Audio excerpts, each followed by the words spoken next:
Hi guys, welcome back to part 2 of Arunachalam Giri Pradakshina. అలా నడుస్తూ వచ్చేసాం. ఒక 2 or 3 కిలోమీటర్స్ వచ్చామనుకుంటా. మొత్తం తార్ రోడ్డు. సో మొత్తం చెప్పులు లేకుండా నడుస్తున్నాం. చాలామంది సాక్స్ వేసుకొని నడుస్తున్నారు. బట్ ఎందుకులే, మనం ఫస్ట్ టైం కదా నడవడం, సాక్స్ వేసుకోవడం ఎందుకని చెప్పి చెప్పులు లేకుండా నడిచేస్తున్నా. సో స్టార్టింగ్ అయితే బాగానే ఉంది. పోను చూడాలి ఎలా ఉంటుందో. సో అలా దేవుడి వెనకాల వెళ్తున్నాం, దేవుడిని దర్శించుకుంటున్నాం, మళ్ళీ ముందుకు వెళ్తున్నాం, మళ్ళీ కొంచెం ఆగుతున్నాం.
సో ఇంకా నడిచి ఓపిక లేక అలా కొంచెం కూర్చున్నాను.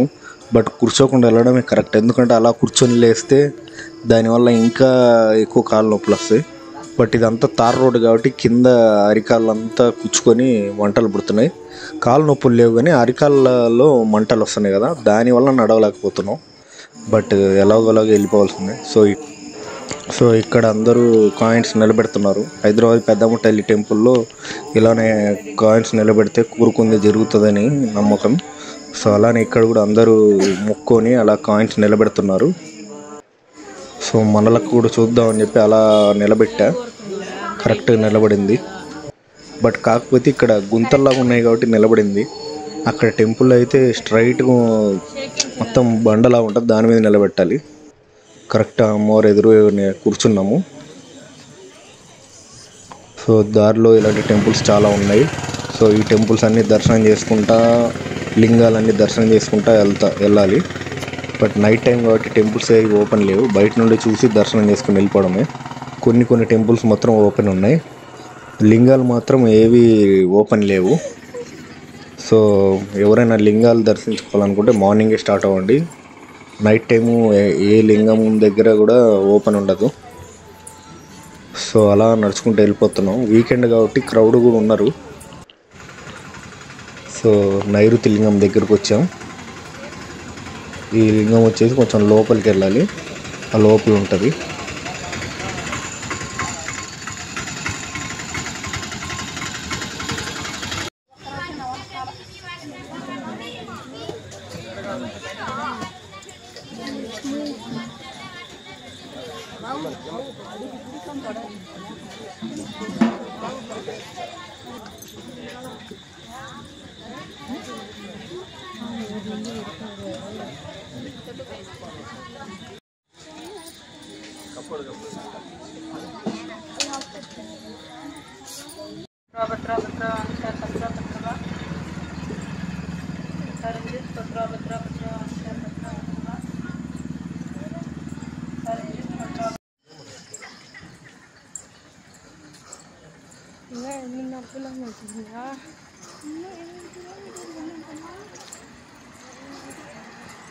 ఎంత 8.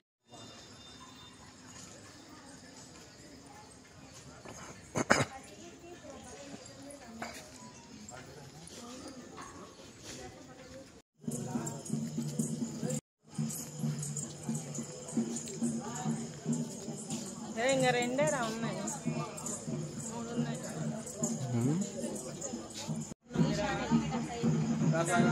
సో మనం ఇప్పుడు వరకు 6 కిలోమీటర్స్ నడిచాం. ఇంకా 8 కిలోమీటర్స్ ఉంది. మొత్తం 14 కిలోమీటర్స్ ఉంటుంది గిరి ప్రదక్షిణ. 6 కిలోమీటర్స్కే దూల తీరిపోయింది. అంటే స్టార్టింగ్లో నడిచేటప్పుడు మాత్రం చాలా ఎక్సైటింగ్ అనిపించింది. అంటే నైట్ టైం కదా, ప్రశాంతంగా గుళ్ళు చూసుకుంటూ వెళ్ళిపోతే 14 కిలోమీటర్స్ ఈజీగా అయిపోద్ది అనుకున్నా. కానీ సాక్స్ వేసుకోలేదు కదా, కింద మొత్తం అరికాళ్ళంతా గుచ్చుకుంటున్నాయి. తార్ రోడ్డు కదా మొత్తం. బట్ ఏం చేస్తాం, ఇంకా 14 కిలోమీటర్స్ నడవాల్సిందే. ఇంత దూరం నడిచి కొంచెం నడవకపోతే కష్టం కదా. ఇక్కడ చూడండి, పాపం వాళ్ళ కొడుకుని ఎత్తుకొని నడుస్తున్నాడు. అసలుకి నార్మల్గా నడవడానికే చాలా కష్టం. వెనకాల మాల వేసుకున్న వాళ్ళైతే శివుణ్ణి మోసుకుంటూ వస్తున్నారు.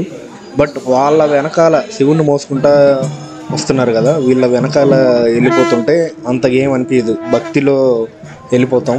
సో అలా కొంచెం దూరం వస్తున్నాం. వాళ్ళు చాలా స్పీడ్ అంటే చాలా స్పీడ్గా వెళ్ళిపోతున్నారు. సో వాళ్ళతో పోటీ పడలేక మళ్ళీ ఆగుతున్నాం. మళ్ళీ కొంచెం ముందుకు వెళ్ళాక వాళ్ళ మధ్యలో ఆగుతున్నారు. సో అలా అలా దేవుణ్ణి మధ్యలో దర్శించుకుంటూ వెళ్తున్నాం మేము. సో ఫైనల్లీ సూర్యలింగం దగ్గరికి వచ్చాం. ఇంకా దీని తర్వాత ఇంకో 2-3 లింగాలు ఉన్నాయి.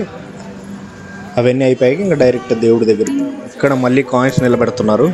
ఇందాక మనం అక్కడ చూసాం కదా, సో మళ్ళీ ఇక్కడ ఎవరు నిలబెడుతున్నారు. టెంపుల్స్ దర్శించుకుంటా ఇంకా అలా మైక్లో వస్తుంది. సో చూడండి, మిగతాన్ని స్మరించుకుంటూ దారి ఇలాంటి టెంపుల్స్ దర్శనం చేసుకుంటా వెళ్ళిపోతున్నాం. సో ఈ టెంపుల్స్ మాత్రం ఓపెన్ ఉన్నాయి.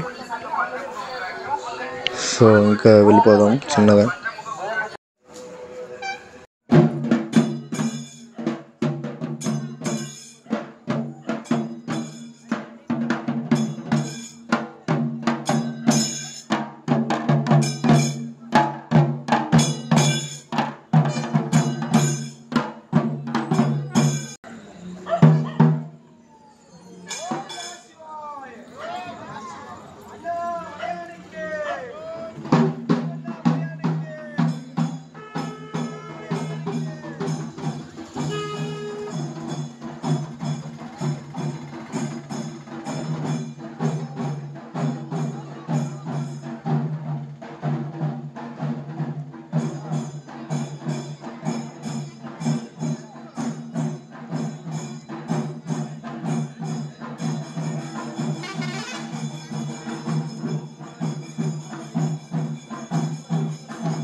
Shivaya Shankara